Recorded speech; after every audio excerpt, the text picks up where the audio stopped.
ఉద్యమం సక్సెస్ కావాలంటే ఆ ఉద్యమం చేపడుతున్న నాయకులు గట్టిగా ఉండాలి, నిక్కర్సుగా ఉండాలి, నిజాయితీగా ఉండాలి.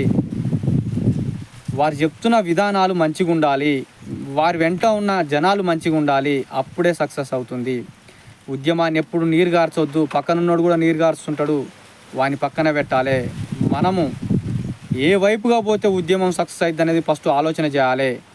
ముందస్తుగా మన ఆలోచనతోటి ముందుకు పోయి ఆ ఉద్యమాన్ని చేపట్టి ఏదైతే మనం ఏ ప్రభుత్వం అయితే మీద మనం అయితే ఆ ఉద్యమాన్ని చేపడుతున్నాం, ఆ ప్రభుత్వం దిగొచ్చేదాకా మనం ఆ ఉద్యమాన్ని కొనసాగించాలి. ఆ ఉద్యమంలో చనిపోయినామా, బతికినామా, కాళ్ళు ఇరినా, చేతులు ఇరినా, ఇంకేదైనా కానీ మొత్తానికి మనం ఆ ఉద్యమం సక్సెస్ చేసుకోవాలంటే మనం ఆడ కరెక్ట్గా నిలబడాలి. మనం ఏదైతే ఉద్యమం చేస్తున్నామో ఆ ఉద్యమంలో కరెక్ట్ నిలబడుకుంటూ పోవాలి, మంచి వేలో పోవాలి. అట్లా చాలా ఉదాహరణలు ఉన్నాయి. ఈ రాష్ట్రాలు సాధించుకున్న కాంచి మొదలు పెడితే చాలా ఉద్యమాలు చేసిర్రు మన పెద్దలు, నాయకులు.